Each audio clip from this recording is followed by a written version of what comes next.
По изборите чистка на министри и директори. Премиерот одново со старо новото ветување од пред 2 години. Иако како централна власт има одврзани раце да носи вакви одлуки, тоа досега не го направи, ама затоа во следните 40 дена ќе се договарал со коалицијата. Во очи на вториот круг од изборите, првиот човек на СДСМ како алиби за правичните резултати од гласањето, ваквите ветувања ги представува на голема врата. Обидувајќи се да ја врати на смевката на гласачите по резултатот од неделното гласање, Заев потврди дека од сите предизборни ветувања како власт ги реализирале само промената на името и како што велат историските договори со соседите.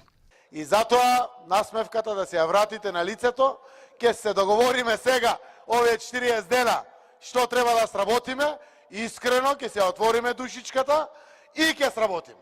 Затоа што ова не е борба за Заев, СДСМ, партиите во коалицијата, не. Ова е борба за татковината наша. Тнко е и мрки ни се лицата заради тоа што во најава е враќање на режимот.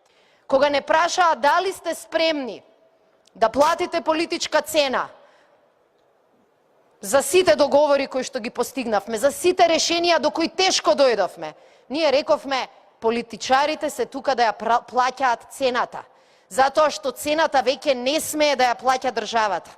Не смеа да ја плаќаат граѓаните. А за најавената чистка по изборите поради слабиот резултат во првиот круг, Заев синоќ доби и метла од актерот Драган Спасовдац. Опозицијата пак вели дека најавената чистка треба да почне токму од Заев. Според првиот човек на ВМРО ДПМН, токму премиерот е тој кој ги изневери и ги излажа граѓаните. Ја донела патијата и разочараноста во државата. Не е до чистката, туку проблемот е до тој што треба да исчисти. Името му е Зоран Заев, зашто ветувањата за 500 евра плата не ги даваше никој друг, туку токму тој Зоран Заев. Ветувањето за живот во Македонија, за повеќе пари за земјоделците, за 100.000 денари плата за лекарите, за правда и мир, не ги даваше друг. Тоа беше Зоран Заев. Ветувањето дека нема да чепка во уставот, дека името му е жицата од гитарата и никој да не му ја чепка, беа зборови на Заев. Време е народот да му одржи лекција. Време е да се каже доста на лагите. Граѓаните на кои синоќ им се обрати Заев и на кои повторно му го вети долго најавуваното проветрување во централната власт, му вратија со одговори на социјалните мрежи. Генералка во владата е кога со рада ќе си поднесете оставка.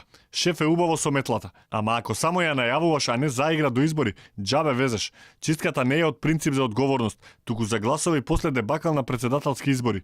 Меѓу два круга, кои во спротивно ќе истераат цел мандат. Стево ќе си победи и втор круг, и ни чистка ќе има ни промени. Се ќе си биде постаро.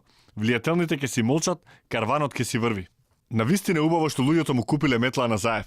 Толку пари имале, ама мислам дека во моментот ниту багери не му помагаат.